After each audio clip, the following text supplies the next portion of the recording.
Hallelujah, hallelujah, hallelujah, hallelujah. Wow.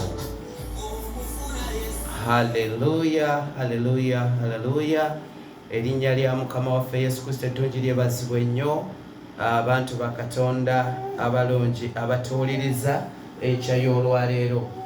Twagala okwebaza Katonda ku lunaku olulungi luno lwakoze ffe okusanyukiramu ate era n'okulujagulizaamu.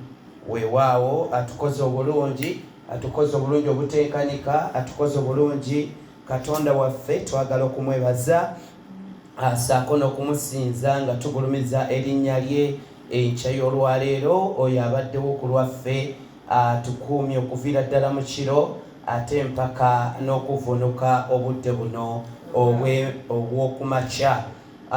Jjukira nti today it's a Friday special morning glory. Era owulira eddoboozi lino tuba tumaze okuguka ku mpewo za Voice of Life okubanga tubaweereza era okubanga tubatwala mu Friday special morning glory.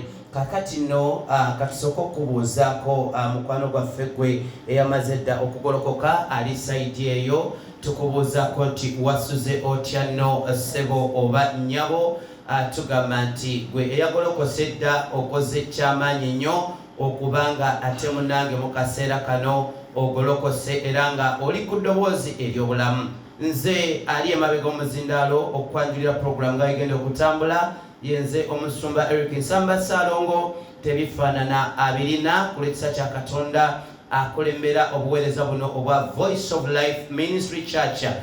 Twagala kwebaza Katonda ku lwa byonna ebigenze mu maaso abadde ye era igwe tugulumiza. Kale nno twagala kwongera kumusinza nga tuyimusa eddoboozi lye waggulu ennyo era nga tusitula erinnya lye ekkulu waggulu ennyo. Mu byonna tumwebaza kubanga it has been a while nga tetuli ku mpewo, naye olwaleero tumwebaza nti ate atuganyiza okubeerako ku mpewo kubanga twogerako naawe muganda waffe okubanga ate tubako kye tumanya, tubako kye tuwulira. Oba oliawo nti abamu tubadde n'engeri gye tutetegeeramu, naye tukkiriza Katonda nti ye waayogera gye tuli buli mbeera etereera, buli kintu kyonna kidda mu nteeko. Kati nno wentwalira omukisa guno okutegeeza gwe mukwano gwange eyasuze nga teweewulira bulungi, eyasuze nga olina embeera etategerekeka. Nzikiriza nti Morning Glory Special olunaku olwaleero ojja kubanga okolebwa bulungi nnyonnyo ddala.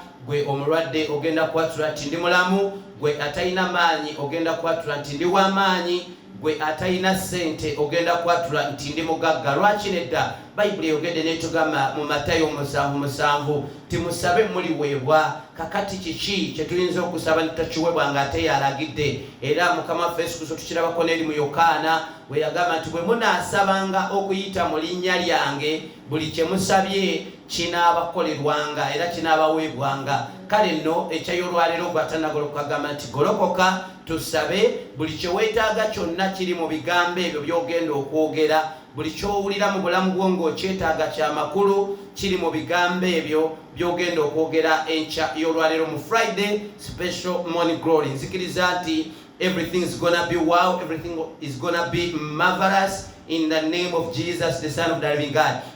Tubabuuzizaako era olunaku olwaleero nga wokimanyi bulijjo ti Friday Special Morning Glory tesibeeramu nzeka, ndimu n'omuweereza wa Mukama ow'amaanyi ennyo nnyo ddala. Ate nga today it's a great day, it's a beautiful day, it's a miracle day, it's how can I say it, it's a blessed day because it's her first time to be in the studio of Voice of Life. Kakati leero olunaku lwanjawulo nnyo, omuweereza wa Mukama lwe lunaku lwe olusoose okubeera ku mpewo za Voice of Life mu Morning Glory ate tuwereddwa omukisa nti today alinamu special morning glory Friday. Kakati kamwanirize basobo ne banya basoka babuzeeko ate deni tweyongereyo mpola mpola nga Katonda waliwo ekisanzikiriza nti olunaku lugenda kuba lwanjawulo nnyo ddala. Kale mumbeera wetyo omuzikirize nsooka ennyaniza omuzawo Mukama ate atubuzeeko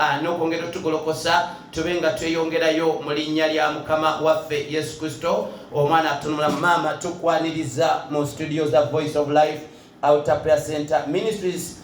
Nsaba obuuze kubatuuliriza saako n'okwongera okubagolokosa mu linnya lya Mukama waffe Yesu Kristo omwana katono mulamu.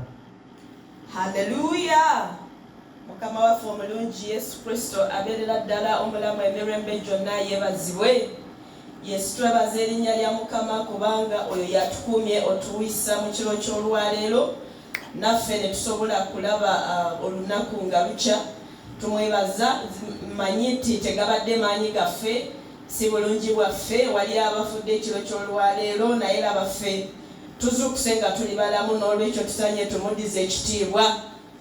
Nange mpeereddwa nnyo omukisa okubeera nga ngenda kuweereza gye muli abantu ba Katonda emmeeme za Katonda n'olwekyo Mukama wange mwebaza nnyo era mwebalira ddala.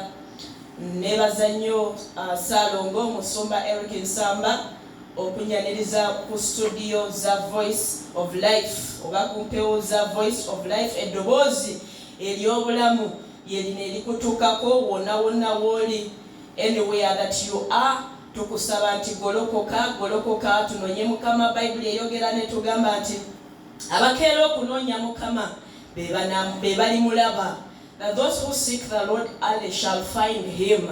N'olwekyo nga tonakola kintu kyonna nga tonna agenda ku mirimu gyonna gy'opulaninze sooka weebazeeko Katonda kubanga yakuwadde omukka yakuwa amaanyi yakola pulaani zonna.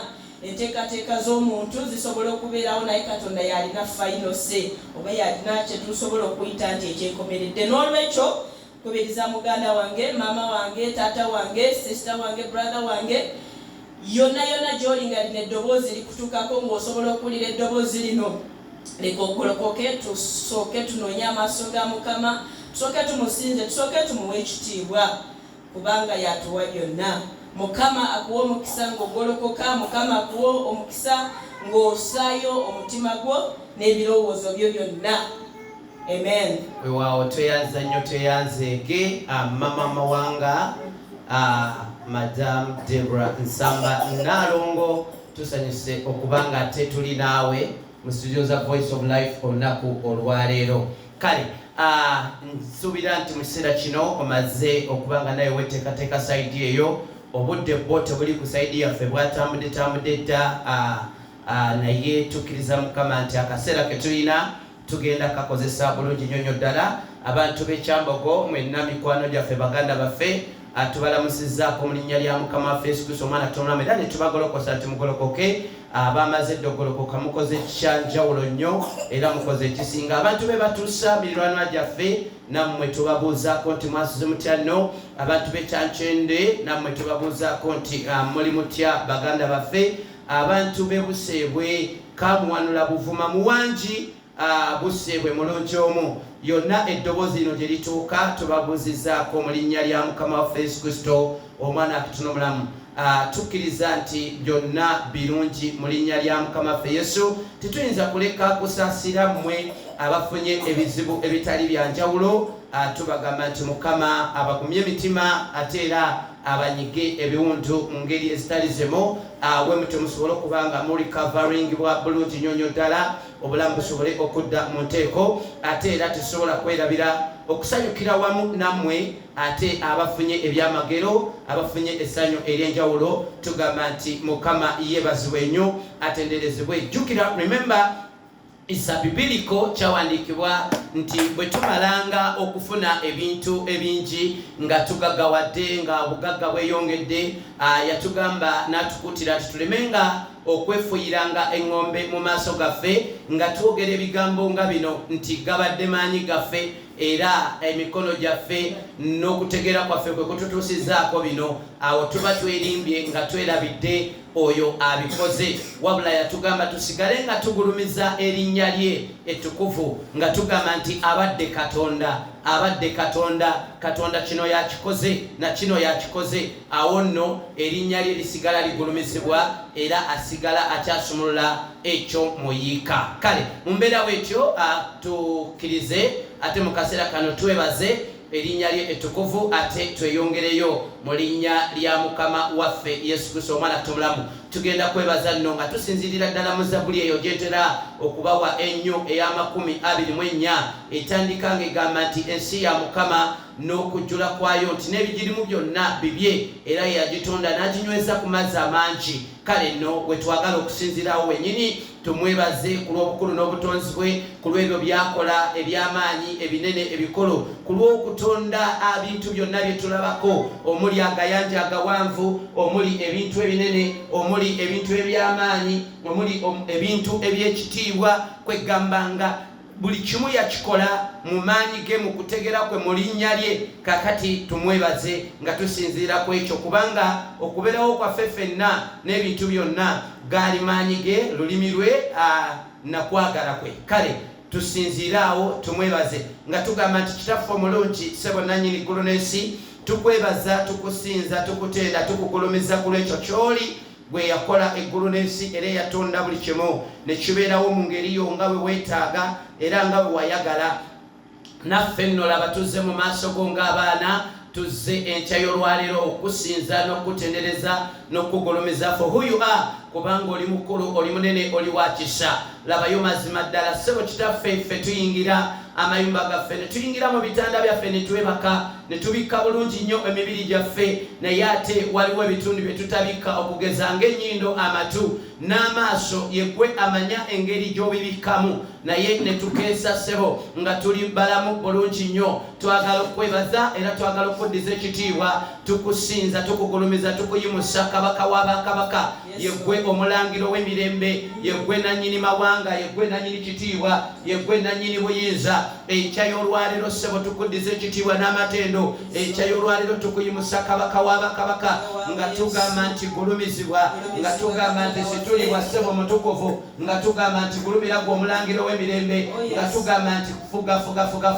kola ebikulu, kola ebinene, kola ebyekisa gwe atalina kwenkana, kola ebyekisa gwe atalina kufaanana. Katonda ow'ekisa tukulabako nga wakolanga bikulu, wakolanga binene, wakolanga bya kisa, era yonna gye wagendanga twakulabanga owonya abalwadde nga bawona, abaalinanga ebizibu nga bivaawo, abaalingako emyoyo emibi nga gibavaako. Ssebo omukwano gwaffe Yesu, tewali kikulema, Katonda ow'ekisa tukwebaza n'enkya y'olwaleero era tukuyimusa gwe omutukuvu akola ebikulu era akola ebinene. Kyetuva twongera okuyimusa erinnya lye ettukuvu enkya y'olwaleero nga tugamba gulumizibwa gwe nannyini ggulu n'ensi, era ssebo ekitiibwa kyo kirabisibwe, okoomaamire wonna, olabisibwe ssebo kabaka w'abakabaka, labisibwa mu bulamu bwaffe, labisibwa mu maka gaffe, labisibwa ku byalo byaffe, okutandikira wano mu Kyambogo n'okubuna ebyalo ebirala byonna. Tusabye olabisibwe kabaka w'abakabaka, tusabye olabisibwe ekitiibwa ky'amawanga, jangu olabisibwe omwoyo wa Katonda, omaamire ofuge wonna, omaamire gwe Katonda ow'ekisa, aleebuna wonna kabaka w'abakabaka, gwategeera eby'omunda n'ebyokungulu, gwalabira munda ssebo mu mwoyo era n'otegeera abaana bo kye beetaaga, n'otegeera kyonna kye kiri. Taata tukwanirizo gy'ofuge, tukwanirizo gy'olabisibwe mu lunaku olwaleero, olufuna olunaku olw'enjawulo, olunaku olw'ekitiibwa, olunaku mukwano gwange olw'okusanyuka n'okujaguza, olunaku olw'okutwerabiza ennaku nga w'oyogera eri mu Isaaya ssebo, Isaaya 43 okutandika n'onyolo 18-19 ng'ogamba nti laba temulowooza ku ebyo ebyasooka okubaawo ebyayita ebyo mbu tetubirowoozaako, n'ogamba nti n'okujjukira tuleme obbijjukiranga, naye n'ogamba nti laba kubanga nkola ekintu ekijja ekipya era n'ogamba kitandise kaakano, n'obuuza ekibuuzo n'ogamba nti temuli kiraba. Kaakati n'ogamba nti yegwe Katonda akuba oluguudo watali luguudo, okuba oluguudo mu ddungu ssebo, naffe tugamba nti sebo lunaku olwaleero jangu okuba oluguudo we lutabadde jangu oteka oluguudo we lutabadde sebo ewabadde ebizibu leka biveewo otekewo essanyu n'okwesiima ewabadde ennaku n'okunakuwala otuteerewo enseko mukwano gwange abantu abasuze nga badaaga abasuze nga bakaaba nga balumbiddwa ebizibu ebitali bimu baliko agooyo agatategerekeka agaleeta ennaku agaleeta amaziga agaleeta okukaaba agaleeta okusinda mukwano gwange sebo gwakola ekigambo ekijja baako omukyala gw'okoleramu ekigambo ekipya baako omukyala gw'okoleramu ekigambo ekijja omwami oyo abadde alaajana ayina ebirowoozo ebingi mukwano gwange enkya y'olwaleero nkusaba nga nkwegayirira leka wabeerewo ekikolebwa leka wabeerewo ekitondebwa ekijja nate in the name of Jesus the Son of the living God oli Katonda asobola okubikola oli Katonda asobola okukyusa ebyafaayo byaffe oli Katonda asobola okukyusa amagenda kyenva nkwegayirira omulokozi enkya y'olwaleero obeeko gw'okyusiriza omulamu obeeko gw'onziriza obujja mukwano gwange obeeko gw'onsumululira ku njegere ezo omubisitaani kwabadde yamusibira kwamusibidde ebbanga asumululwe aveeyo mu kufa aveeyo mu bulumi obwo aveeyo mu kubonaabona aveeyo mu kusinda aveeyo mu kukaaba olunaku olwaleero mukwano gwange sebo gwe yasiimye buke wabadde n'ensonga lwaki obukeeseza okubako gw'oyamba kubanga sebo oyogera erimu zabuli noga nti olunaku olujja lw'okoze mwe tugenda okweyagalira n'okwesimira kakati nsabye wabeerewo eyeeyagala wabeerewo eyeesiima wabeerewo anyumirwa obulamu wabeerewo aseka enseko mu linnya lya Yesu Kristo omwana wa Katonda omulamu sisinkanira sebo buli omu ng'omugabirira mu bwetaavu bwe yeetaaga okuyayana kw'omutima mukwano gwange okumanyi abaana bo bye bayayanira byonna obitegeera kyenva nkwegayirira sebo enkya y'olwaleero okkirize okumalawo okuyayana kw'emitima gy'abaana bo mukwano gwange buli omu omujjuze essanyu omujjuze kye yeetaaga osaasire sebo gwe Katonda alokola era gwe Katonda ayamba ye gwe gwenyaniriza oyambe sebo otaase mukwano gwange kabaka w'abakabaka obeeko gw'oyimusa oyo abadde agudde obeeko gw'ozzaamu essuubi oyo abadde aweddemu essuubi olw'embeera emwetoolodde emumazeeko emirembe awulira talina mirembe taata asaba nga nkwegayirira mumpeere emirembe omwami oyo mumpeere emirembe omukyalo oyo mumpeere emirembe omuwala oyo mumpeere emirembe omulenzi oyo in the name of Jesus the Son of the living God kubanga gw'oli mirembe oli ssanyu oli kwesiima oli bulamu abakawa abakabaka kyenva nkwegayirira gwe magezi gange gwe ssuubi lyange gwe bulamu bwange gwe byange byonna nkwegayirira olunaku olwaleero obeeko bwompeera emirembe n'essanyu obeeko bwonjagalira sebo mukwano gwange ow'ekisa nkwegayirira taata sumulula emirembe n'essanyu eri ekyalo kino ekyekyambogo sumulula emirembe n'essanyu eri ebyalo byonna ebikola omuluka n'eggombolola yonna ebikola nakasongola tusabye emirembe mu nakasongola tusabye emirembe mu ggwanga Uganda n'amawanga abantu bawe emirembe abadde bayigiramu emitima emibi egy'enjaba mukwano gwange sebo Dawudi tukiraba wali eri ng'akugamba sebo mu Zabuli 5 ng'akugamba nti ayi Katonda tongoba wooli so tonzigyako ekisa kyo nzijjaamu omutima guno ogukaluba guno ogw'ejjinja ontondemu omutima omujja omutima omulungi agamba mbu bw'atyo naye anaayigirizanga aboonoonyi munnange mbu ne baleka amakubo amabi ne bakyuka okudda gy'oli kakati kyenva nsaba sebo owe Uganda emirembe owe Uganda omutima ogw'eddembe kabaka w'abakabaka kyambogo muwe omutima ogw'eddembe nakasongola otuwe omutima ogw'eddembe omutima ogw'essanyu ogusanyuka mu linnya lya Yesu Kristo omwana wa Katonda omulamu ebyalo byaffe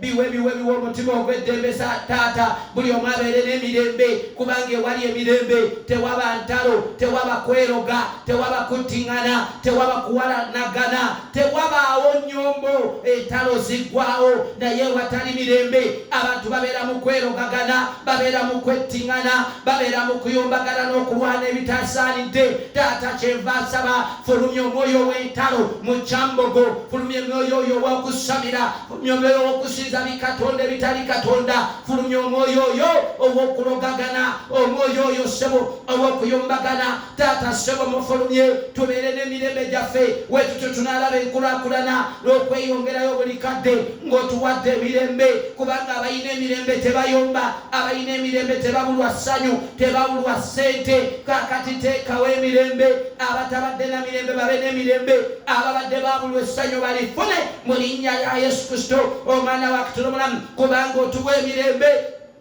kyawandiikibwa n'ogamba nti emirembe mbalekera naye singa omwana w'omuntu wakola taata omutukuvu tulekera emirembe gwe yayogera n'ogamba nti bamalayika ba Katonda bembalekera obbaweerezanga era banaabaweerezanga gyenyo yeginaabaweerezanga nsabye bamalayika ba Katonda abaweereza baweereze ssebo baweereze emirembe gye tuli baweereze essanyu gye tuli baweereze okwesiima gye tuli in the name of Jesus the Son of the living God oli Katonda asobola okukikola olwaleero onyambe ssebo ompeera emirembe abantu aba batalina mirembe kibadde kibaviirako n'okukola ebintu ebitasaanidde ne bagwa mu nsobi ne bejjusa naye ng'ekyaleeta ebyo baabikola olw'ensonga tebalina mirembe obutaba na mirembe omuntu akola ensobi naye ejjusa ng'ensobi evuddemu emitawaana taata asabye mpeera buli omu emirembe abato bawe emirembe abavubuka bawe emirembe abakadde bawe emirembe tubeere n'emirembe nsabye ekyayo olwaleero otuwa emirembe Katonda omutukuvu Yesu gwatugabira ssebo nga bwe kyetaagisa gaba emirembe Kyambogo mugabire emirembe Lwanjuki muwe emirembe Batuusa muwe emirembe Kyacwende bawe emirembe Kabaale bawe emirembe Busebwe bawe emirembe Buvuma Muwanjika Muwanula Kyanika bawe emirembe taata Nakasongola yonna leka ejjule emirembe eggwanga lyattu Uganda lijjule emirembe amawanga amalala gonna gajjule emirembe bwe tutyo tunaalaba emirimu gy'omubi nga gimalibwawo mu Nakasongola ne mu ggwanga Uganda emirembe egyo gy'otuwa gimalawo emirimu gy'omubi gisaanyaawo emirimu gy'omulabe shatarannorebo leka emirimu gy'omulabe mu Nakasongola giteekebwe wansi gisaanyizibwewo ku lw'emirembe gy'ogaba ginaatwala ssebo emirimu gy'omubi sitaani ginaamalawo obuyinike n'okuluma ennaku n'okuluma obujije kabaka w'abakabaka emirembe egyo gyensabye gijjewo obwakabaka bw'omubi buteekebwe wansi bendera y'omulabe gyali yawanika mu Nakasongola bweteneeteekebwa wansi bendera y'obwakabaka neeyimirira in the name of Jesus the Son of the living God tuyimiriza bendera y'obwakabaka bwa Katonda tusimba Namulonde y'ekitiibwa in the name of Jesus mu Nakasongola bendera y'obwakabaka eneeyimirira buli ebibadde byayimirira nga byebibuza abantu emirembe emirimu gy'omubi sitaani nga gyayinaayina gibunye wonna ekyayo olwaleero tusaanyawo emirimu gy'omulabe sitaani nga tusimba emirembe gya Mukama waffe Yesu tusimba emirembe gy'eggolo ewatabadde mirembe leka abeerewo emirembe omubi leka adibe leka asenguke ave mu Nakasongola abadde akabya amaziga abantu abadde aleetera abantu okubulwa be beetaaga aleetera abantu okufa ojakatalandolebo zitaya kabaka wabakabaka olwaleero nga twaniriza mirembe twaniriza essanyu twaniriza okwesiima twaniriza obugagga twaniriza enkulaakulana tunaalaba Nakasongola ng'akula ebitabaddeemu nga bitandika okumera sitaani byabadde yakwata nga tetubiraba enkulaakulana n'egaana olwaleero tubikowoola kubanga bijja wamu n'emirembe tuyita factories ez'amaanyi tuyita sebo bizinesi mu Nakasongola tuyita enguudo za kolansi tuyita amasannyalaze mu byalo wegatabadde tuyita zi supermarkets ennene tuyita zi industries ennene tuyita emirimu egisaavinga obwakabaka tuyite emirimu egitavoola linnya lya Mukama Katonda ewabadde emirimu egivoola erinnya lya Mukama Katonda egyo tugisengula tugijjawo in the name of Jesus n'ababadde bagikola baleka balokoke mu linnya lya Yesu tulabe emirimu egiweereza eggwanga mulamu obwensi obuli fiziko ate nga ne mu mwoyo nagyo kikkirizibwa egyo gye tuyita mu linnya lya Yesu leka tulabe enkulaakulana mu Kyambogo nga tusinziira wano okubona Nakasongola n'eggwanga Uganda tubiyise mu byalo ebibadde birabibwa mu bibuga nga mu kyalo tebiriiyo tubikoowoola okujja mu byalo byaffe tulabe enkulaakulana tulabe Katonda akola olunaku lwaleero emirembe nga gijja mu tugiramu n'ebikulakulanya n'ebikuuma emirembe egyo nga tegivaawo. Kati tuyise emirembe gitonde ebirala byonna ebitabaddeewo, tulabe omukono gwo ogw'amanyiro ogw'ekisa mu linnya lya Yesu Kristo omwana wa Katonda. Obulokozi bwanjale bubune wonna in the name of Jesus, the Son of the living God. Father, we thank you, we glorify your name. We know and believe that every time we pray, you always hear our prayers. We believe that you have heard our prayers, my God. Oh, Shalabakata. Thank you, Jesus. Thank you, Holy Spirit. Thank you, Father. Take your glory. We pray and believe through the name of Jesus Christ. Hallelujah, hallelujah. Amen. Somebody wherever you are, say amen. Amen. Hallelujah. Amen. Bible yogede netugamba nti bwe musabanga mukkirize nti ekyo kye musabye kimaze okubakolerwa era kibaweereddwa.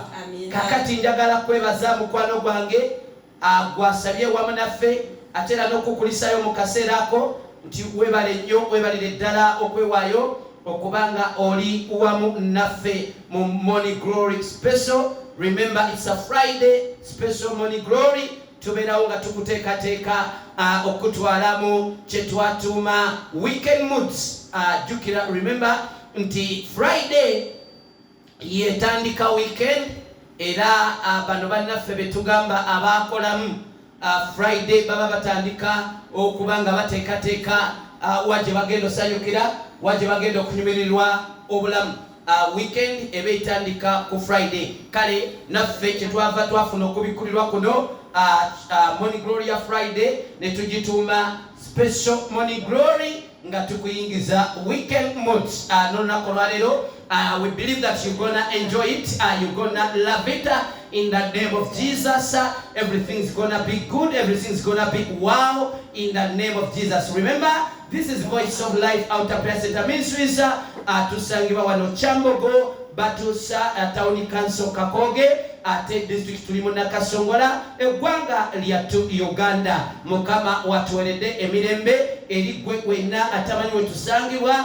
That's the direction. You can meet us, you can find us here in Kyambogo Batusa. That's where we located from in the name of Jesus, the Son of the living God. Kale tulina essanyu lingi nnyonyonyo ddala n'olunaku olwaleero tugenda kuba tulina omulamo wano gwe twogerako mu ddakiika entono ennyonyonyo ddala era nzikiriza nti omulamwa kuno be twali nammwe mu Sunday service last Sunday wafunamu era oliko kye wamanya.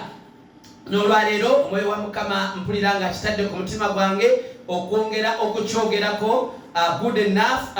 Mama wanga mwali mu nnyumba nakazadde w'eggwanga ajja kuba ayongera otulungamya mpola mpola saako n'okulambulula ensonga eno tulabe kiggwa kitya, kifundikira kitya mu linnya lya Mukama waffe Yesu Kristo omwana Katonda. Kale njagala ate tubenga mu kaseera kano tugenda mu maaso naye kasooke nyongera okumwaniriza ate ayongera okwogerako nawe ndakiika tono nnyo ate nkwongereyo mu kiddako mu linnya lya Mukama waffe Yesu Kristo omwana Katonda omulamu.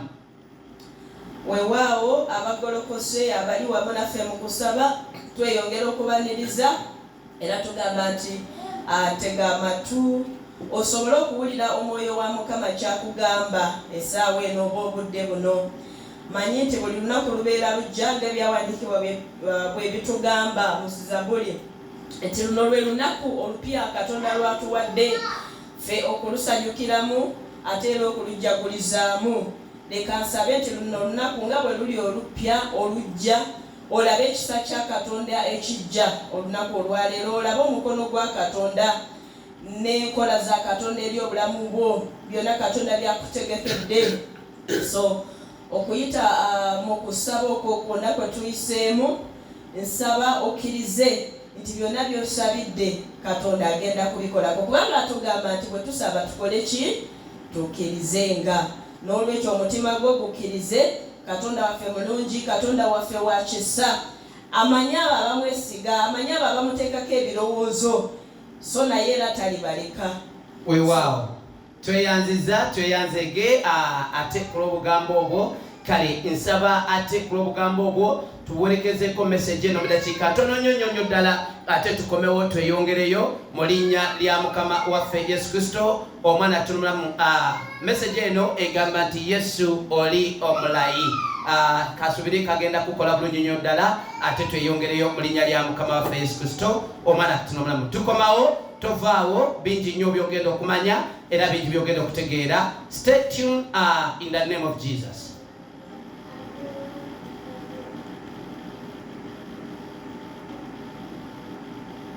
Hallelujah, hallelujah.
Wow. Wambako wemeka Yesu ni omulayi. Ndowooza ebigambo ebyo mama manga yasobola obinnyonnyola kubanga wetuba tugendedde ddala wali ewaka era nja kusaba mu dakiika 2-3 maama onnyonnyole ovunule oluyimba olwo abantu balutegeere mu linnya lya mukama waffe Yesu tweyongereyo. Amina, haleluya. Oluyimba lugamba nti ambaho obone nga Yesu omulayi. Kitegeeza nti taste and see that the Lord is good. Nti kwatako olabe oba owulire nti Katonda mulungi. Ekyono kyawandiikibwa kiramba mu Zabuli 34 n'olunyiriri olw'omunaana. Dawudi atugamba nti legako taste and see. Testinga olabe oba legako olabe obagezaako olabe obulungi bwa Mukama. Alina omukisa oyo omuntu eyesiga Katonda. Kitegeeza nti olina okwetestingira, olina okwegerezaako olabe. Kwegamba ebya Katonda tebabikugerezaako oba tebabikolera. Gwe kennyini mwene kagambo mwene ndowooza kalimi lusoga. Gwe kenyini mwene gwayina obyegerezaako. That's why they always telling us that obulokozi buba bubwo bwasekinomu era bw'oba obwatulanga gwe so si kwatulira maama kwatulira taata era awo mama manga wenjagala date tutandike ndowooza omwoyo wa Mukama yagadde tutandikire awo. Waliwo abantu bano bammanga nga bw'omugamba ku bulokozi atya okwatula gamba nze ne mmalanja tula obulokozi maama nzise taata nzise bangobye n'ewaka njagala awantu tusooke twogereko mu dakiika 2 oba 3 awantu awo oyogera oteesaawo oti amagezi kigoyinza okuwa omuntu oyo. According to that message Dawudi gy'ayogera ate era ebadde ne mu luyimba luno nti gwegezaako olabe nga Yesu wali omuki. Kati ate ono yagamba nze sisobola kubanga maama ne taata banzise oba ab'ekika oba wadde magezi ki. Abantu bangi bwe tubulira enjiri batugamba nti nze mu family yange nze mu kika kyaffe ffenna tuli ba ddiini gindi ffenna ffe tetukkiriza mu Yesu era nze ne mala nkigezaako bajja kungoba mu kika naye ng'ebyawandiikibwa bwe bitugambye nti gezaako nga gwe kitegeeza nti buno obulokozi buteekeddwa okubeera bwa ssekinoomu nga gwe oteekeddwa okusalawo n'omutima gwo gwe ng'omuntu so si maama wo kubanga era n'okuyimirira mu maaso ga Katonda tetujja kuyimirira nga family ffe aba family ya gundi ya Salongo gundi ffe ab'ekika ky'Emmamba nedda ojja kuyimirira mu maaso ga Katonda gwe ng'omu wekka bw'oti yes kubeera Bayibuli eyongera netugamba nti emmeeme eyonoona yekola ki yezikirira so kati gwe tolowooza nti gwe bw'olokoka ng'omuntu olokokedde family yo yonna n'abo abali mu generation yo mu mulembe abali mu lubuto lwo oba emabegawo bonna bagenda kusikira obulokozi si bwa kusikira it's not inherited it is supposed to be believed personally buli omu yeetaaga okwekiririza Katonda okwetwalira Yesu Kristo ng'omulokozi we okukkiriza n'omutima gwe era yensonga lwaki Mukama yatuwa buli omu mutima gwe nga tosobola kumanya ki nekiri mu mutima gw'omulala kyalowooza tosobola kimanya wabula ye kennyini yakimanya kitegeeza nti kati bwe tuba twetaaga okulegako okulaba obulungi bwa Mukama Katonda obwo obwogeddwako tuteekeddwa ffe kennyini okukyekolera so si muntu kukikolera. By the way, this is a simple example ekyokulabirako ekitono bwe tuba mu bintu ebyokulya tugeze emmere oba ebyokunywa nze bwe ndya omugaati gwe tosobola kumanya buwomi bwagwo nga gwe tonnagulya kitegeeza gwe naawe bw'oyagala okumanya obuwomi bw'omugaati ogwo newemanga okukutendedde bannange guwooma gw'okubumanya obutegeere oteekeddwa nawe osooka okulya kati okufuna mu bya Katonda n'otegeera Kristo oteekeddwa okujja naawe n'omutesitingako nga gwe so si bano abaalokoka kugamba banaye mu Yesu tunyumirwa banaye mu Yesu ebintu bya mulembe nti naawe noga nti nange nja kunyumirwa oba mwe munyumirwa nange nja kunyumirwa olina kunyumirwa wamu nabo ng'obeegaseeko. Yesu yeebazibwe nnyo. It's a Friday special morning glory ffe tuba tukuteekateeka okutwala mu weekend mutu era tubagala okuyozayoza bwe mwenna abalina emikolo mu weekend y'omulundi guno tubagamba nti Mukama aleka akwataawe wakyali ewazito mu linnya lya Mukama Yesu Kristo omwana tumulamu. Friday special morning glory tuba tukwata wano ne wali Kasavu Kanyama okubanga mwanya tuwama tukuteekateeka okutwala mu weekend mu. This is Voice of Life at Presenter Ministries era yekutuusaako Friday special morning glory nga ewagiddwa omwoyo omutukuvu sako n'obuweereza bwonna obwa Voice of Life out of Presenter Ministries. Kakati muweereza wa Mukama tugenda kuba tukoona ku message gye twali tugabana ku lunaku olw'Essande eyalina omutwe ogwali gugamba nti omuntu bw'agaana okubuulirirwa n'okunenyezebwa batugamba nti awangulwa emitawaana era ne kimuleetera okugwa mu bikemo. Singa omuntu ogaana okubuulirirwa n'okunenyezebwako nti emitawaana gikuwangula n'ojjoogwa ne mu bikemo by'otamanyi muwendo. Awe tugenda osimba essira mu dakiika entono ze tusigazza okwongera okulaba tuneewala tutya okubanga tetugwa mitawaana egyo n'okuwangulwa ebikemo.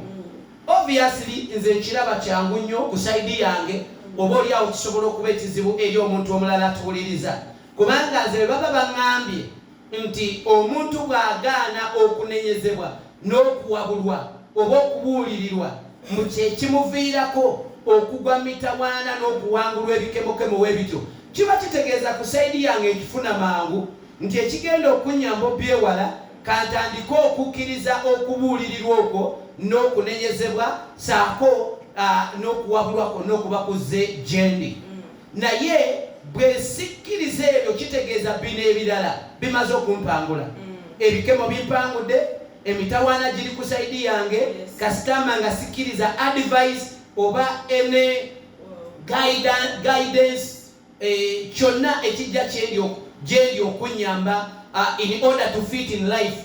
Remember mukyala wa Mukama n'agamba nti these are the days ze tulimu nga ebiyigganya obulamu bw'omwana w'omuntu bingi naye osobola otya okubyewala okusobola obyewala oba okwekuuma obutawangulwa ebyo ebiyigga kwe kukkiriza kino kye tuliko olwaleero nti when somebody comes from nowhere oba omumanyi oba tomumanyi ng'ayina any advice gy'akuleetedde any counsel counseling that's counseling okuwabulwa kwonna okuze gy'oli oba kubuulirira kwonna okuze gy'eri oba okunenyezebwa okunenya before you say gwani ambuulira ye gwani aŋŋambako weeyitaani gwe omanyi tulina enjogera ennaku zino ewambye oli ayinza okubuuza gwe weeyitaani gwani ombuulirira ngaani remember simanyi oba mwe mwakulira eyo wammwe kino ekintu kyaliwo I was sharing it with some of my friends abakulu abakuze mu myaka ngamba ejange nga twogera ku kintu ky'engeri ensi gye yagunjulangamu abantu baayo remember ensi yennanyini bantu obadde okimanyi era n'abantu bebakola eki bebakola ensi kati waliwo ampulira ayinza okugamba abantu si ba Katonda Katonda yatonda abantu n'abawa eki n'abawa ensi kyokola bekyandikwa kigamba nti mbawadde ensi mugende mukole mutya mugirye era mweyagaliremu kakitegeeza ensi n'abantu bali eki buli omu nanyini munne ensi nanyini muntu n'omuntu nanyini ki nanyini nsi kakati wulira nti ensi mu myaka egyo kati kanzireyo mu myaka gy'abakitaffe ne bajjajjaffe ensi yakunjulanga abantu mu ngeri ey'enjawulo nti waalingawo empisa ezakwasibwanga abantu oba ezateekebwanga mu mateeka mu biro ebyo yesu yebazibwe ng'empisa ezo kkiriza gaana oteekeddwa ozitambulirako bw'oba ng'oli mu generation eno oba mu society eyo nga tosobola kuyita ku muntu nga tomubuuzizza yesu yebazibwe naye omulembe guno w'osiŋŋaanira omwana ng'ayita ku muntu nga takoze eki nga tamubuuzizza so nga ateffe ku mulembe gwaffe we wayitanga ku muntu nga tomubuuzizza olwo luba luyi era kuyita binaga nti mulenzi sooka ojje n'ojja bulungi nnyo n'akubuuza omanyi ky'okoze n'oddamu noga nti asi kimanyi n'akwokya oluyi amala kwokya luyi n'akubuulira ky'okoze n'akwokya oluyi naga nti toddangamu okuyita ku bantu nga tokoze eki mbuuza mukyala wa Mukama ku mulembe guno kikyasoboka kale kakijje kugwe kankibuuza ali ku Friday Special Morning Glory atuwuliriza bassebo ne bannyaba abali eyo ku mulembe guno kikyasoboka okyasobola osiŋŋaana omwana w'omuntu katukozese ekigambo kiroga nti omwana w'omusajja oba omwana w'omukazi okyasobola osiŋŋaana omwana w'omukazi oba w'omusajja n'akuyitako nga takubuuzizza n'omukuba oluyi ye kati ekyo okikola otya oba wayingidde dda mu poliisi so kati nze nali nnyumiza mukwano gwe ne mugaa nti faate we baatukubiranga empya ezo ng'osigala osaba essaala nti onakubya oluyi tagenda n'akusookayo waka n'akuloopa kuba we yakuloopanga nti ekyana tekirina mpisa era nkigunjuddemu ng'omanya ogenda funa emigoba nte gya mirundi ebiri kakati ebyo byonna lwaki olwaleero bivuddewo ti guno gwe mulembe nnyabo omukyala wa Mukama obutakyetaaga kubuulirirwa na kunenyezebwa tolina gw'obuulira era osanga omwana ng'akugamba genda obuulira ababo b'ozaala ebyo by'oŋŋamba nze saagala kukola ki saagala kumanya tolina babo b'ozaala kuweebuka kwennyini kakati no mu dakiika ntono nnyo njagala tuyambe eggwanga mukyala wa Mukama wa Bayibuli etugambe nti mugende mbatumye eri ensi zonna mufuule abantu bange abaki abayigiriza kakati twagala okuyamba eggwanga tuyambe generation eno eriwo tusobole tutya okwewala ebintu ebyo kubanga ensangi zino osiŋŋaana abantu bangi abagudde emitawaana abakaaba amaziga obulamu nga buganye naye ng'ekyaleeta ebyo tebakkiriza kuwabulwa na kunenyezebwa tebakkiriza advice ezabaweebwa kubanga baali balaba nti tebabyetaaga guno gwe mulembe mukyala wa Mukama gw'osiŋŋaana ng'olyaga nti ebyo by'oŋŋamba sikola ki sibyetaaga ye ng'alina ebyo bye yeetaaga naye ekibuuzo kiri nti bye weetaaga ebyo ng'ogaana bino ebyabalala gwe ebibyo bikutwalawa abali eyabatuwuliriza, it's a Friday special morning glory. Nze Salongo Eric Nsamba wamu ne mama wanga Debula Nsamba okubanga tukutuusaako Friday special morning glory. Mu bigambo bye twogera senge jamu ekikyo ekikuyamba oba oli awo kinasobola otereeza the generation egenda okuddako mu linnya lya Mukama Yesu Kristo omwana tunulamu. Kati mukyala wa Mukama nga ngenda kuwa omwaganya okwongera okulungamya n'okulambulula ensonga eno, tusooke tuwulire ebigambo bino. Twakizula nti singa omuntu agaana okunenyezebwa n'okuwabulwa n'okubuulirirwa mbu waliwo ebintu ebizaalibwa mu ye. Ebintu ebyo twalaba ekintu kyali kimu nga kizaala ebintu ebirala bingi nnyo. Twatunulira wano ne tulaba nti omuntu agaana okunenyezebwa n'okuwabulwa oba n'okubuulirirwa ne tukiraba mbu abeera n'obusungu. Mbu era obusungu obwo bwe buviirako omuntu oyo obutakkiriza kiri ekimunenyezebwa oba ekimuwabulwa. Mbu kubanga obusungu buzaala ebintu ebirala bingi. Mu busungu muvaamu okuwakana, okuyomba, okulwana, empaka, byonna biva mu kigambo ki busungu. Twalaba timuvaamu n'ekiruyi. Ne tulaba mu kitabo ky'engero twasoma awo ennyiriri, twasoma engero 29, 22, twasomawo kaawo. Tugenda kuddamu katono nnyo ku lwabo baganda baffe abataali naffe ate nga n'eddoboozi tebasobola difuna. Kaakati nsaba osokobeke engeri gy'olambulula ekintu kino, naye tusooke tufune olunyiriri luno olwa 22 mu ssuula eya 29 bw'oba otuuseeyo ogitusomere. Proverbs engero 22 olunyiriri lwa 29. Tulabe tweyambye tutya tusobole okulaba nga ebintu biddamu okukola nga bibirina okukola. It's a Friday special morning glory. Gy'olimu tuba tukuteekateeka okutwala mu weekend mood osobole okunyumirwa weekend yo. Otuuseyo maama? Engero essula ya 22 olunyiriri lwa 22. Okay, engero essula ya 29 n'olunyiriri olwa 22. Wano twatulira nti obusungu buleeta kye bayita ekiruyi. Katwagala tulabe ekiruyi ekyo kikola kitya, kubanga omuntu ow'ekiruyi ng'ayina ekiruyi kiviirako obusungu obwo kwe buva. Kakati kkiriza gaana omuntu oyo tosobola munenya, tosobola muwabula, tosobola mubuulirira n'akutegeera kuba oguntu guli kuba gumupika. Oyinza okuba oli omukwano gwaffe nga twogera naye ng'oli mu ttuluba ly'abantu abo. You are among those people abalina obusungu, abalina oguluyi ogwo nga gwakwambala ne we bakunenya tokkiriza, ne we bakubuulira tokkiriza. Kati katulabe wano ebyawandiikibwa nga ebyogera. Soma. Engero 29:22. Engero 29:22. Agamba bw'ati. Iye. Omuntu ow'obusungu awakula ennyombo. N'ow'ekiruyi agwa mu nsobi nnyingi. N'owosooka n'okomaawo. Okawuliddaako? Kakati kitegeeza obusungu buli nga we buli olina ekiruyi. Kakati kigenda kukuleetera okugwa mu nsobi. Remember kino ekiruyi n'obusungu by'olina tebikuganya na kuwulira advices kuweebwa. Tebikuganya kuwulira kubuulirirwa. Kati olaba obuzibu obugenda okuddawo kwe kugwa mu nsobi ennyingi. Omwagalwa lwe yatuwuliriza nsaba ekyayo olwaleero mu Friday special morning glory owulire ebigambo bino weerwaneko. Nabagamba nti guno omulembe gwe tulimu gwakwerwanako ffenna, kwezuula wawe nkyawagamidde, wawe nkyalemereddwa, nkoze etya okuwangula ekintu kino nkiveemu. Yesu yeebazibwe. Kati batugaye nti omuntu w'obusungu akola atya? Ow'ekiruyi ow'obusungu awakula ennyombo. Oli eyo gwe obadde weewunya n'okwewunya naye lwaki nze sigwa mu nnyombo? Buli kiseera gw'oyomba, ewaka oyomba, ku mulimu gy'okolera oyomba, abaana oyomba nabo, kwegamba buli omu oyomba naye. Ki ekireeta ekyo? Obusungu bw'olina.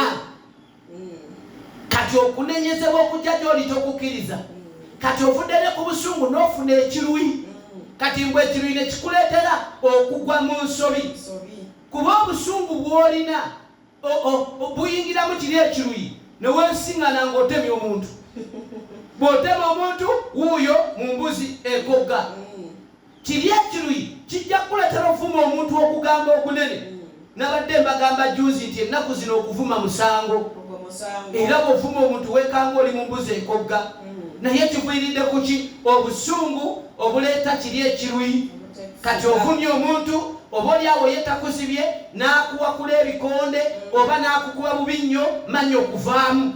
Olaba w'ogudde mu buzibu bwennyini. Kaakati abaagala abampuliriza abali eyo weekyekinga olabe ogwa mu ttuluba ki ekikyagaanye mu ggwe. Okyeyambe oleme okubanga tobalirwa mu abo abakyawangulwa emitawaana. Egyo mitawaana gyennyini bakukubya amannyo gavuddemu, akasente akandigenze mu birala ate kagenze mu ddwaliro. Oli ayinza obutakutwala mu kkomero n'agamba kankwamula ekikuuja kankuwutule mwe abakyala ewaka. Omwami ng'agamba we naasiba maama w'abaana ledda kankwekubire bwekkubizi neweesiŋŋananga owuttu lw'ekya n'eggulo bakuwutula ate ekibi ekiswaza bakuwutulira mu maaso g'abaana bo n'obwana ne bugezaako okuyamba naye nga tebusobola. Olwo n'abaana nabo kati balina bye bayiga bye balaba taata ne maama bye babeera. Of course that's obviously nti n'omwana oyo ne wanaafumbirwa yakula alaba dadi awutula maama. Kkirizagana ateekeddwa owutula mukyala we. Maama yakula alaba avuma maama avuma dadi. Kati n'omuwala waafumbirwa kkirizagana gye misango gye tuba nagyo ng'abasumba. Musumba omukyala yanvumye, omukyala asulako nga nvuma. Kyavaawa waka. Naye nga mukyala gwe bagezaako bannayimba b'okubulirira, bagezaako okuwabula n'obagamba mugende mufe ku by'amaka gammwe. Nammwe amaka gammwe gabalemye, mulingiriza amaka gange, simanyi mwagala mwami wange. Nedda baali bakuyamba okusobola okutaasa generation ekola ki? Eddako. Praise the name of Jesus. Mukyala wa Mukama baako kyoyogera tweyongereyo. Omuntu agaana okubuulirirwa mazima bw'obeera mu society naye nga tobuulirirwa mazima ddala obeera muntu wa kika ki?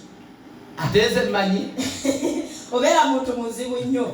So in fact Bible eyogera bulungi erina wetugambira ne tugamba nti amalala gakulembera ekigo. Oyogedde n'ogamba nti omuntu agaana okubuulirirwa abeera naki n'obusungu ekiruyi ekyo. Naye nze n'ekirala kyendabyemu nti amazima ddala omuntu agaana okubuulira abeera n'ekirala nakyo nga ki ge malala.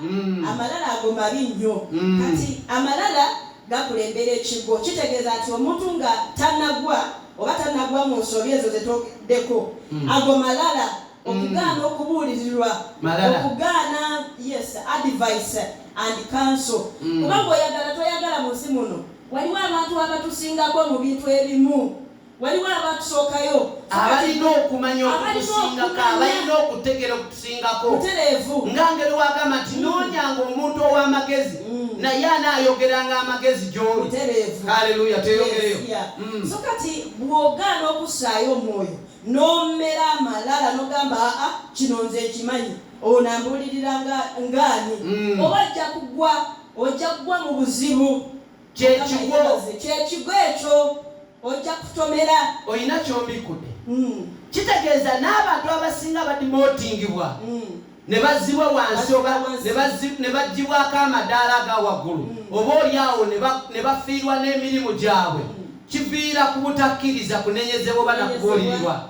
Omulimu ne gukufa ne weesiŋŋana nga wobadde ojja 10 olemereddwawo. Kweyongereyo. So kati bwe weesanga mu mbeera ey'okunenyezebwa katugambe kale okunenyezebwa omuno n'akunenyako nagamba gudi naye kino ky'okoze si kirungi. Tomera mezi malala na busungu ng'ogamba ye ambuulirira atya nze kino nkimanyi. No, sooka oluusi otuule wansi olowoozeemu. Like examine yourself weerowoozeemu olabe naye amazima kino gundi kyanenyezzaako kino nze ndi mu nsobi y'ensobi yabaddewa. Sooka otunule like bw'otuula wansi n'osengejja n'oexamininga n'otunulamu ebintu just tobeera bias ng'ogamba gundi alabika andinako obuzibu alabika tanjagala alabika andinako obujja. Muweza wa Mukama nze nzikiriza ti mulimu abamu abajja gye tuli nga batusoomooza oba nga balina kye batunoonyaamu.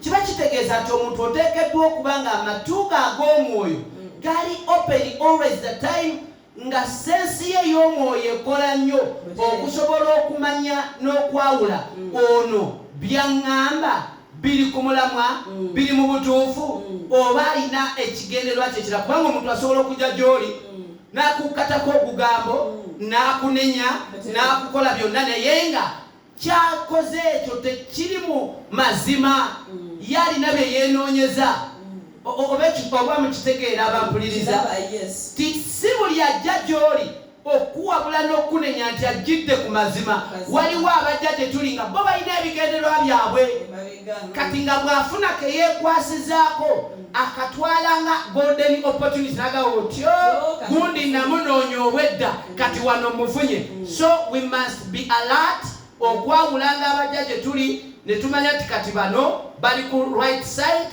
ate bano bali on a wrong side netusobola okutekinga kye bayita right decision nga tukkiriza ebyo ebitunenyezebwa oba ebitubuulirirwa maama weeyongereyo kati ekyo nga kikyali bwe kityo of course musumba yageddeko n'agamba twetaaga what discernment okwawula oba omuntu ono ajjidde mu mazima oba yayina bye yeenoonyeza mukama waffe omulungi yeebazibwe so ebyo nga bikyali awo njagadde okusomerako olunyiriri olumu Zabuli 11 engero Proverbs chapter 11 and verses 14 ngero 11 n'olunyiriri olw'14 yes tulabe ebirungi ebiva mu kubuulirirwa oba okuwabulwa yes omuntu bw'akkiriza okuwabulwa oba okunenyezebwa oba okuluŋŋamizibwa nakutwalanga magezi gy'ali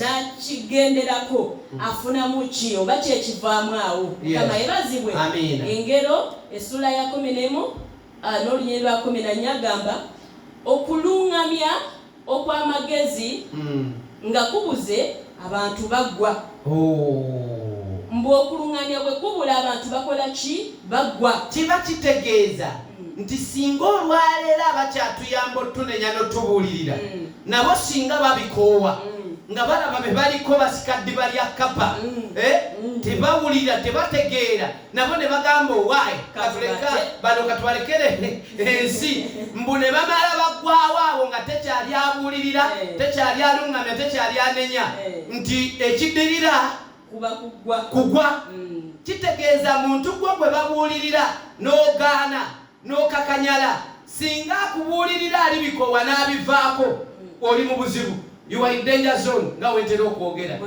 otyo webale nnyo musumbako onyonyodde bulungi natugamba nti abantu bagwa naye awali abawi b'amagezi abangi weewaba emirembe wonderful kubanga omuntu tosobola laga nti nalemererwa okukola ekintu kino kyakulema lwaki tewafuna magezi ag'ekintu ekyo bakikola batya bakitereeza batya omulimu gwannema natandika bizinesi n'egaana yagaana etya tewafuna knowledge about that business once you get knowledge about that business you will never fail oba tosobola kulemererwa kubanga oba ofunye okumanya kw'ekintu ekyo that's why n'ekitutwala mu masomero ebiseera ebisinga kugenda kunoonya kumanya ensi tugibeeramu tutya ki ekituyamba okunywera mu nsi in a good life otherwise n'owootagendayo era obeera mu nsi naye enjawulo yeeno eyasoma n'ataasoma balina njawulo ki ekyo kyokka ekitutwala okunoonya okumanya okubuulirwa ne mu counseling kutereeza ebyo ebitakola ki ebitateredde kati bw'ofuna okumanya kitegeeza ojja kufuna okutegeera engeri gye bakolamu ebintu webale nnyo omukyala mukama weeyongereyo so musumba nga bw'ayogedde in fact okumanya osobola okufuna okumanya mu ngeri ez'enjawulo mu buyigirize of course era abantu be batuyigiriza tugenda ku ssomero ne tusoma naye ate era ne mu buno obulamu bw'oba tewafuna opportunity oba omukisa ogw'okugenda ku ssomero waliwo abantu abalina okumanya obumanyirivu mu bintu eby'enjawulo ate olina mukyala wa mukama ekinjogezaawo ekiryo nti osingaana olwaleero omuntu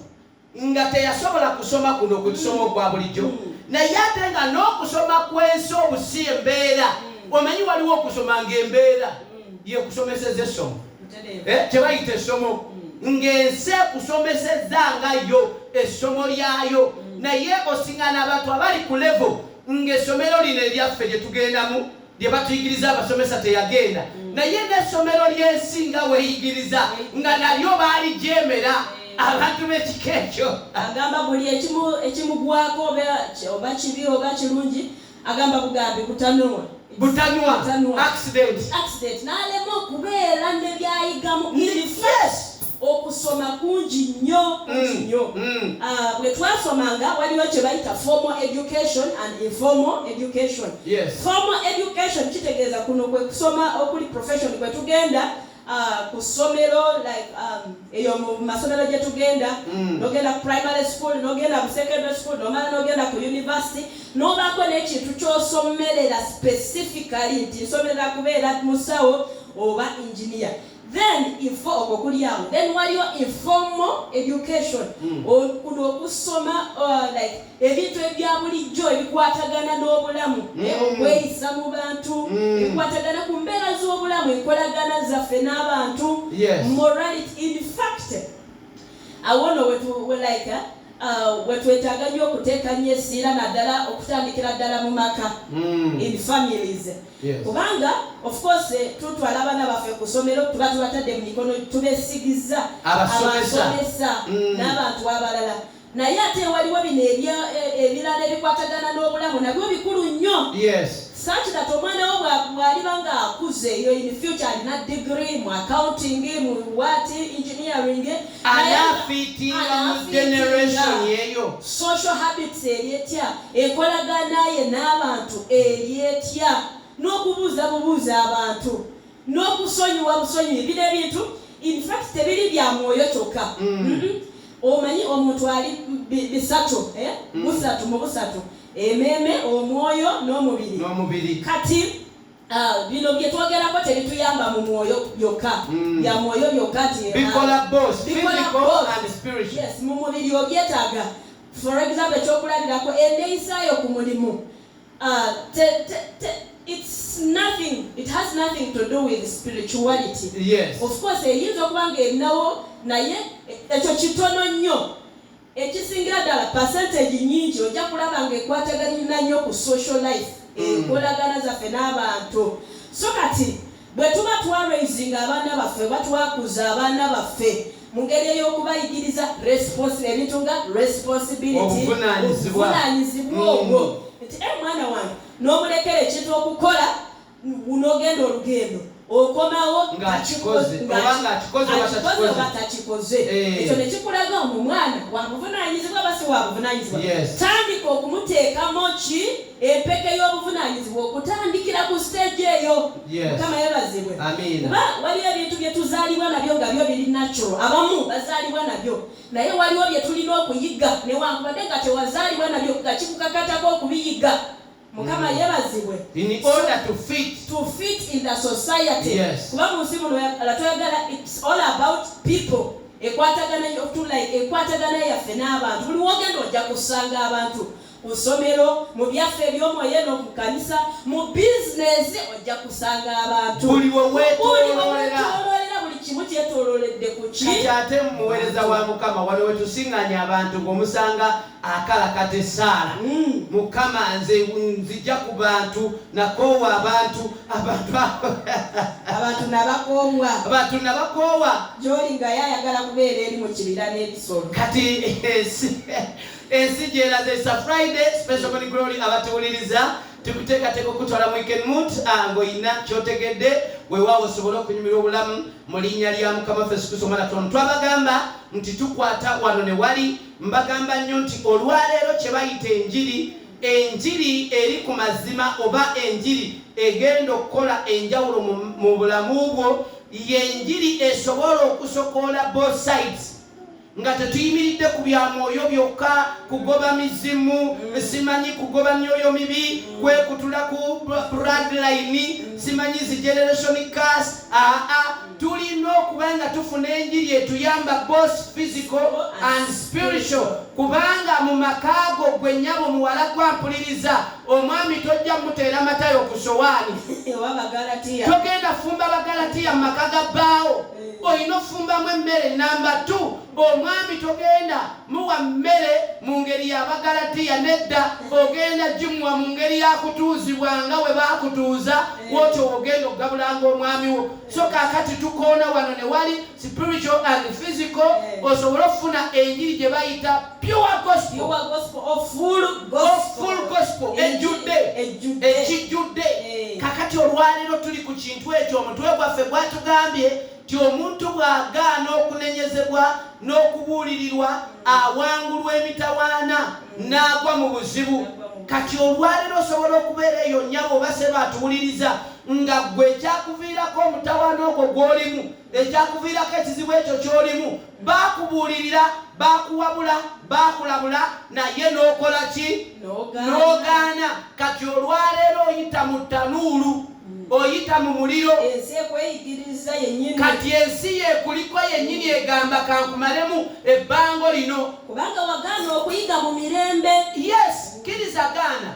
Katonda waffe atulekera omwagaanya ogw'okukola ebintu in free. Yes. Like how we need. Kubanga agamba nti muleete ensonga zammwe mujje tuteese ffembi. Kitegeeza waliwo ebintu bye tukola nga Katonda tannaba kubyogera, naye ffe ne tubiteeka mu maaso ge n'abiwa omukisa. Kati atulekeddewo ogwo omwagaanya, wabula obuzibu obuze tijje yakomye otulekera omwagaanya ffe ne tukafuula akamanyiiro. Awo we wava obuzibu. Nawe singa nange oli takyagala kunenyezebwa, takyagala kukola ki? Kubuulirirwa. Yesu yeebazibwe. Kaakati olwaleero baganda bange kyekiviiriddeko obuki? Obuzibu obw'amaanyi. Kaakati njagala obbalaga ti bwe tunakkiriza okunenyezebwa ne tuwabulwa ne tukkiriza okulabulwa kwonna okuze gye tuli, tetugenda kukola ki? Kugwa mu buzibu. Embeera eyo ekutawaanya, tuulanga wansi, jjukira ku bigambo bye waseyalingako ne munno. Kyandibanga ekyo kyalimu ng'agamba nti munnange ekintu kino tokikola, kireke, naye nga gwe wakiremerako. Kati nga kyekyaleeta embeera eyo nga bw'onojjukira ekigambo oyo mukwano gwo oba jjajjaawo oba sengawo oba baabawo oba ani yenna oba elda yenna, onojjukira olunaku lwe yaga nti kale embeera eno etuusewo naye nzijjukira gundi yandabulako. Kati bw'ojjukira ekyo n'otuuza nniya ne weenenya noga nti Mukama saasira emputtu n'obutawuliriza byandeetera obuzibu, naye neenenyeza mu maaso go nsaasire embeera eno ekole ki? 100% ojja kuba oddawo. Genda maaso mukyawa Mukama. Yes, kaakano n'ekino nakyo katukyogereko nti weewaawo mu nsi muno oluusi tukula oba tukyusibwa ku lw'embeera ze tuyitamu oluusi ne bwe ziba nkalubo. Yes, kati kino kye twogerako ekyokukkiriza okuwabulwa tekiri nti bw'okkiriza okuwabulwa. Okay, kankyogere bwete nti oluusi waliwo challenges oba ebisoomooza erimu nga byo biteekeddwa okujja nga bijja kujja. Kwegamba ng'okuwabulwa tekugenda biziyiza nga byo bijja kujja. Yes, naye bwe bijja bw'oba watwala okubuulirirwa oba okulabula okwakuweebwa, kwe kugenda okuyamba okuyisaawo. Yes, kwe kugenda okuyamba okuyisaawo mu challenge eyo oba obuzibu obwo. So kati okuwabulwa tekitegeeza nti kuziyiza challenges, kuba waliwo ebiteekeddwa okukola ki?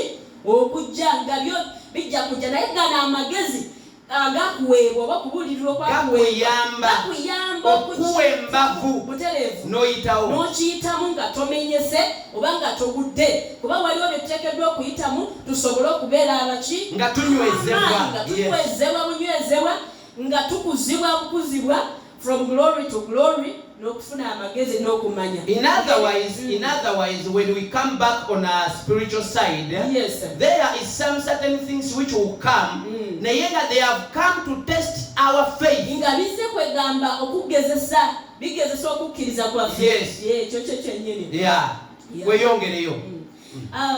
Mukama waffe alina w'ayogerera nga tanagenda nga tanava mu buno obulamu bw'ensi kuba mukama waffe Yesu Kristo yali Katonda mwene nga Katonda alaba in the future ebijja ebigenda okubeerawo kati abitegeera n'agamba omu ku bayigirizwa be nga ye Petero n'amugamba nti ndaba Sitaani akoze eki akweweredde ayagala kuwewa to shift you like wheat ayagala kuwewa nga ki ng'engano omanyi yes omanyi engano is some plant that can be tossed here and there like sobola okukyusibwa any side by wind ewewuka kati namugamba ndaba Sitaani akweweredde naye nkusabidde okukkiriza kwo kulema okukola ki kulema okukka oba kulema okusuulibwa. I have prayed for you so that your faith should not fail you. Kati mu ngeri eyo okukkiriza kwo kuleme okulemererwa kwegamba mukama waffe kyali agezaako okutegeeza nti kino kyendaba ekijja kigenda kukola ku lw'obulungi bwo so newankubadde nga nina amaanyi n'obuyinza okukijjawo sigenda kijjawo ngenda kirekawo kiyitemu. Awo tulaba ku Yobu nti ebyatuuka ku Yobu byonna Katonda yali abimanyi naye yabireka n'abiganya ne bibaawo. Weyongereyo n'agamba Petero n'amugamba nti bw'olimala okukiyitamu onyweze baganda bo mazima ddala waliwo ebintu by'otasobola kuyamba abalala kusitula balala nga gwe tonababbiwangula oteekeddwa okusooka okubiyitamu obiwangule ofune amagezi gaabyo obukugu bwabyo nabyo n'ebyetaagisa osobole okusitula abalala. Kwegamba kiba kitegeeza nyawo omwezi wa Mukama nti some tests ezijja gye tuli tuteekeddwa ozigumira tuziyitemu bwe tumala oziyitamu zitunyweze in order naffe tusobole okunyweza abalala nga kisobola n'okulabibwa obviously n'agata gundi oyo ayise mu buzibu naye olaba yabuyitamu nange kano kempitamu nzija kusobola okayitamu ofuuse obujulizi ekyokulabirako ekirungi eri abalala. Naye awo ninawo ekibuuzo kubanga ku sayidi yange nze saagala mbeere an example to others oluvannyuma lw'okuyita mu bizibu ng'ebizibu ebyo byeyongera ne bijja gye ndi olw'okuba nagaana okunenyezebwa n'okukola ki n'okubuulirirwa awo nze wenjagala osimbesira kubanga nze njagala ŋŋanye okufuuka example mu ngeri eyo ng'ekintu ekizze saakirabulwako. Remember Yobu teyalabulwa ebigenda okujja gy'ali era singa yalabulwa ndowooza yandisibye ebisibo mpaka Katonda akyusiza ekintu ekyo okitegeera. Kati nze njagala nnyo simbesira ku bantu bano abafuuka ekizampa eri abalala naye nga kizze lwa nsonga yagaana okunenyezebwa okitegeera mutala wa Mukama. Kyengezaako tegeeza nti you don't be an example to others because you have denied the advices or the counseling ze baali bakuwa gwe n'okikola ki kwegamba buli omu n'atandika by the way bwe kibawo ekityo nze kankozesa ekigambo ky'Abaganda kye bagamba nti gwogenda fuuka kyerolerwa buli omu amanye lengero ono okitegeera. Kati oli atandika okugamba nze saagala kubanga gundi kubanga wafuuka ki kyerolerwa. Naye Yobu olw'okuba ye teyalabulwa yafuuka good example okitegeera kubanga ensi yonna yamala n'ekitegeera nti Yobu kye yayitamu tekyali kwagala kwenga ye n'emikwano gye gyali kimunenya ne gikola ki ne gikitegeera. Naye gwe woba ayinza okutegeera ku sayidi embi nti oli mu mbeera bwetyo olw'ensonga wagaana okubuulirirwa n'okutuuzibwa kw'abazadde bo bano kwaba eruda bonna. Ekyo si kyendabyetaaze ku ludda lwange okubeera example mu ngeri bwetyo. Yongerako mu dakiika 2-3 obudde bututwalaganya tusobole okuba nga tuwunzika mu lunaku olwaleero. Weewaawo amazima ddala nga tuwunzika tewandiyagadde kubeera example mu bintu ebibi oba tewandiyagadde okubeera ekyokulabirako mu ngeri embi bwetyo nga musumba gyayongeddeko. So n'olwekyo ekyo oba olina okukola nnyo oba okufuba nnyo okulaba nti ekikubuulirirwa kiteeka mu ki okiteeka mu nkola okiteeke mu practice simple osobole okuvunduka biki biri emitawaana gye bakola ki gye bakubuulirirako. Mukama yebazibwa. Amina. Yes oluusi ba elders oba abatusingako omuntu yenna akubulirira mu kintu ne bwamba muli ba myaka gyegimu kitegeeza ali elder akusingako mu kintu ekyo. Yes, obukadde magezi. So amagezi gonna gabakuwadde genderako osobole okulaba nti okola ki obeera example ennungi. It's your choice tobeera example mbi. Nekidingana until you become a laughing stock. Nofuuka mu Luganda ekyerolerwa. Kale tweyanze It's a Friday special morning glory. Obudde bwe bututwalaganya naye tuba tukyanyumirwa weewaawo tukkiriza nti naawe ali eyo olina kyofunamu mu linnya lya Mukama Yesu Kristo omwana tulamu. Kale kulembera bwetyo kasooke tukole bwe tutyo olw'okuba tunaku olwaleero tubadde ne nakazadde w'eggwanga nga mwali mu studio twagala tusooke tukole bwe tuti mu dakiika tono nnyo ate tukomewo tubasiibule mu linnya lya Mukama Yesu Kristo omwana tulamu. Kasooke tukole bwe tuti tukomewo ate tubasiibule.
Mama Yesupa Ilo from Pastor Eric Samba Salongo olunaku lwaleero twagadde tukayiseewo olw'okuba nti mama w'amawanga mu nnyumba mwali. Kale ali eyo naawe kola research ozuule ani asinga ku mama ne taata.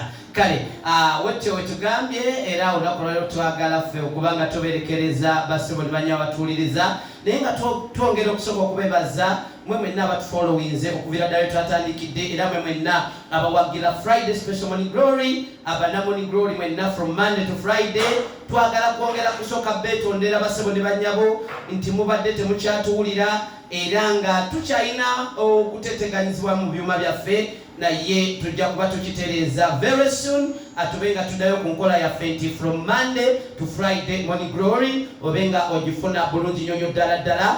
Mukama tumwebaza nti agenda akola ebikulu n'ebinene okusobola okulaba nga tuddako ku mpewo bulungi nyonyo ddala era tubebazamu abatuwagidde tubebazamu abatusupportinga in a different way mwebale nnyo mwebale ddala era twongera okwebaliza ddala bamemba ba Voice of Life Ministry Church mwebale nnyo mwebalire ddala okwewaayo mwebale okuyimirira abaweereza mwenna tubassamu ekitiibwa tugamba nti mwebale nnyo mwebale ddala twebaza bannakyambogo abatuuze ekkanisa eno okwesinziira oba we yasimbibwa ti mwebale nnyo mwebale ddala ebyala ebituwuliriza yonna gye musinziira tubebaza nnyo mwebale nnyo mwebale ddala kye tuyinza obuteerabirayo kwogera era kye tuteekako essira every time bwe bulokozi tubegayirira era tubakuutira tubakubiriza okubanga mukkiriza Kristo okubeera omulokozi obulamu bwammwe kubanga eryo lyekkubo amazima n'obulamu mwe muli emirembe n'okwesiima basebo ne bannyabo mukkirize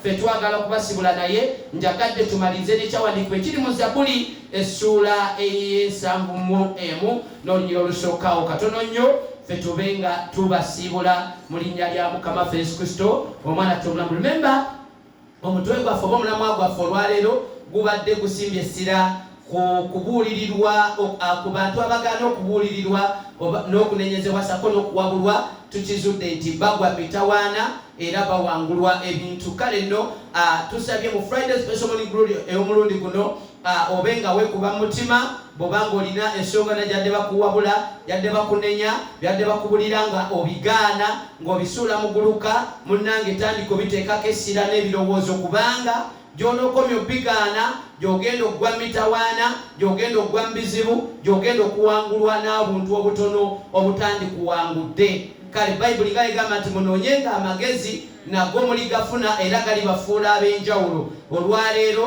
kkiriza amagezi agakuweebwa kkiriza okuwabulwa kkiriza okunenyezebwa kkiriza anything that comes across you nga kigenda kuyamba in order to fit in a generation twaliko wano n'omulamu ogwali gutumiddwa erinnya twagutuma lifestyle nti lifestyle z'omuntu ziba nnyingi naye noonyanga lifestyle egenda okuleetera okugasa mu ggwanga mu kyalo gy'oli mu community mu bulamu bwonna ebenga ejja kugasa. Tolondanga lifestyle egenda kufuula muntu atagasa egenda kufuula muntu ng'ono gwe tulabye gwe bayita gwe bagenda okubanga afuuse kyerolerwa.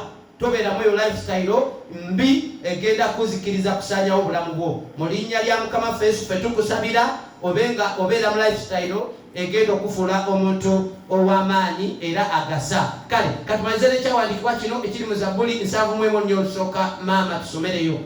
Zabbuli 71 n'olunyiriri olusooka omutwe gugamba Katonda ekiddukiro n'essuubi lyaffe. Weewaawo agamba eri ggwe ayi Mukama gyenzirukira nemenga okukwatibwa ensonyi ennaku zonna. Ako ke mbadde neetaaga era wekomaawo maama njagala okitwala olunaku olwaleero mukwano gwange nti buli bw'onooyagalanga buli bw'onoogaananga obuulirirwa ojja kukwatibwa ensonyi zigenda kukwata olabe nga tokyasobola kufiitinga mu banno nga tobajjaamu ate ojja nakufuna ekirowoozo ekigamba nti buli muntu anyumirwa kudaalira buli muntu alina kyayogera akugeya era bonna osanga ng'abantu abali ababiri nga boogera oba ne bakulaba ne basirika gojja lowooza bali kuggwe babadde kuggwe kumbe bo babadde ku mboozi zaabwe nga baagala bazeesigalize tebaagala mulala azikole ki aziwulire. Kati ojja kubeera mulamu obw'okukaluubirizibwa okwatiddwa ekiswalo naye wano omusajja agambye nti eri ggwe ayi Mukama gyenzirukira era nnemenga okukwatibwa ng'ensonyi. Kati tokwatibwa nsonyi bwe kiba kyetaaga kwenenya weenenye bwe kiba kyetaaga kwenenyeza muntu kumugamba nsonyiwa leka ensonyi zireme okukwata kikole osobole okubeera mu bulamu obw'eddembe era obw'essanyu. Maama wanga nze nkomyawo nja kusaba osibule abantu abatuwuliriza osibule baganda baffe abali ku mpewo abakuwulira obasiibule ate tugende tukwasaganye ebirala. Weewaawo abantu ba Mukama mwenna ababadde batuwuliriza era nga mukyatuwuliriza okuviira ddala ku byalo eby'enjawulo twagala kubeebaza nga tugamba nti mwebale nnyo mwebale okwerekereza obudde mwebale okufuula Katonda priority oba nga kyekisookerwako nga twanagenda mu mirimu gyo oba nga oli ku mulimu gw'olwedi oli ku lubimbi naye nga oteze okutu obadde wamu naffe so tukwebaza. Leka Katonda akolere ebirungi tusaba olunaku lukubeerera olulungi tusaba buli kimu kitambule bulungi nga bw'osazeewo okufuula Katonda priority nga kyekisookerwako. Mukama akuwa omukisa, Mukama akukuume n'ebibyo byonna ne family yo yonna.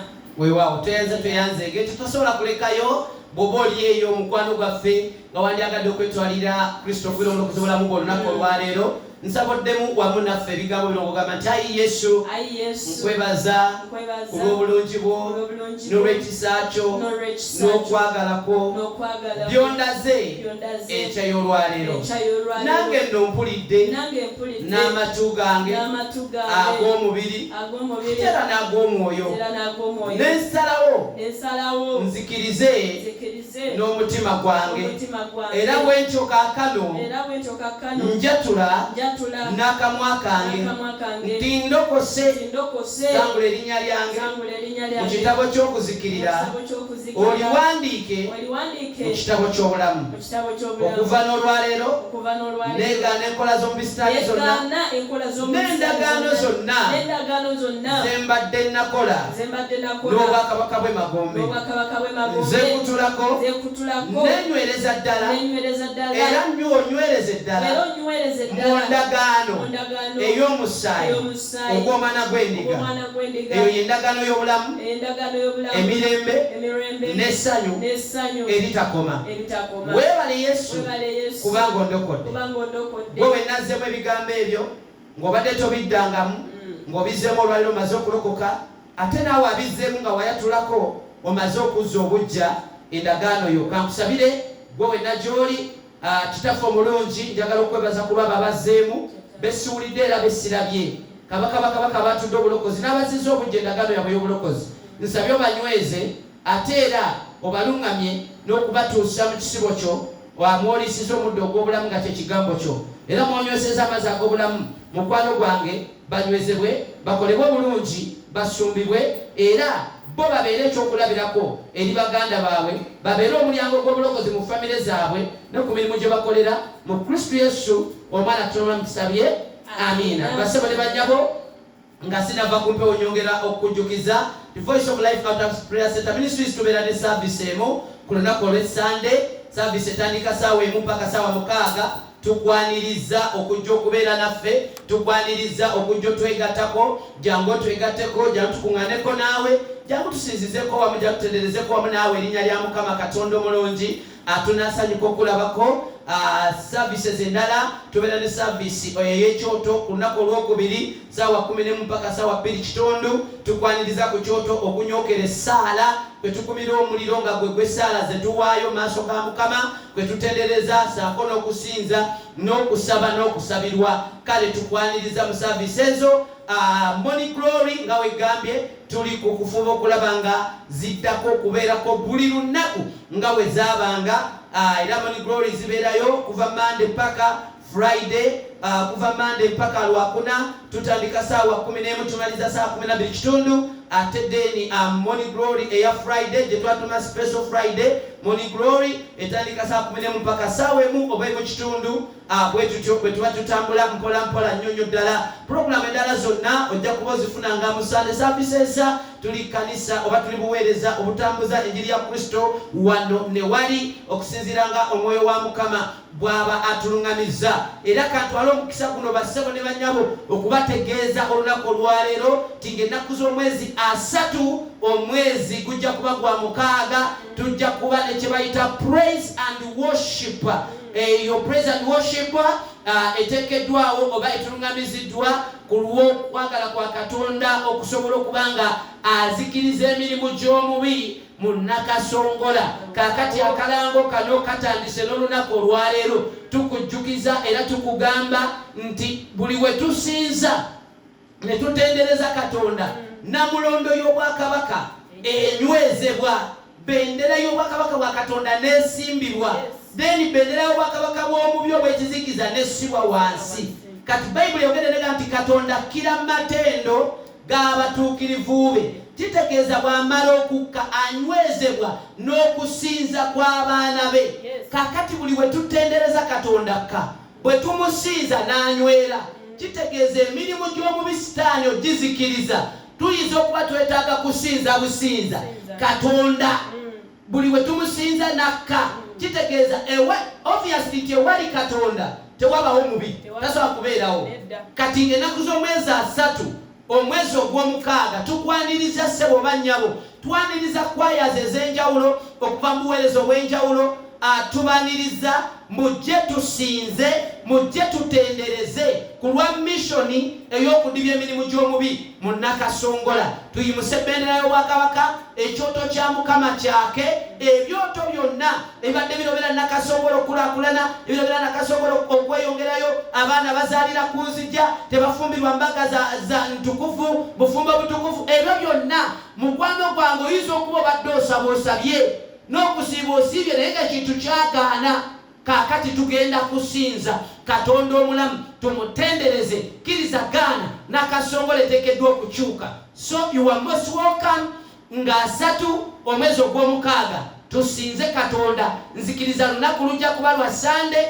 Tujja kusooka kuva mu services yonna gy'okuŋŋaanira gy'oweerereza ojja sooka kuva mu service then olw'eggulo tusinze tutendereze Katonda anyweze Nakasongola mu ndagaano y'Obwakabaka. Namulondo ya Mukama enywezebwe, bendera y'Obwakabaka ewanikibwe, y'Obwakabaka bwa Katonda w'omugulu. Bendera y'omubi tugiyuze tugiteeke wansi tulabe Nakasongola ng'abotola ng'awangula mu Kristo Yesu omwana atunula makuke kalango. Era katandise olunaku olwaleero tukwaniriza oba oli mulokole oba toli mulokole jangu naawe ogenda kuyiga okusinza n'okutendereza. Kwaya ez'amaanyi ez'enjawulo zigenda kubeerawo, abayimbi ab'enjawulo, omuyimbi nga Karoti Sache eyakuyimbira oluyimba olugamba nti ojjulula ensozi ne zitamanya Mukama. Tugenda kuba naye Springs of Worship okuva e Kawanda, tugenda kuba nabo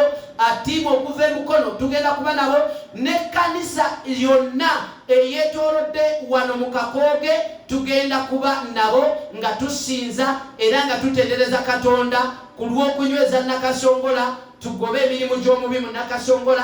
Nakasongola ebeere ya ddembe era eweese Mukama ekitiibwa. Basabo ne bannyabo, lwaki temukkiriza ne tubasiibulira wano? Mbadde omusumba Eric Nsamba Saalongo tebifaanana birina wamu ne mama wange Deborah Nsamba ku lwa Friday Special Morning Glory olunaku olwaleero. Mukkirize tubeerekereze kambalekere omusumba Tisaache wano ng'agamba nti ayimusa abaavu. Mubeere bulungi tuddiŋŋane mu Sunday services.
Muntu, mama yali musaba kuna batusa, agalose gelumba kuve magunga. wulire zolwalokoka gonna likavaawo kati niba kasinza linnya lya Katonda ekigambo kya Mukama gatiwa emirembe ayonse enfunza alisaba namwandu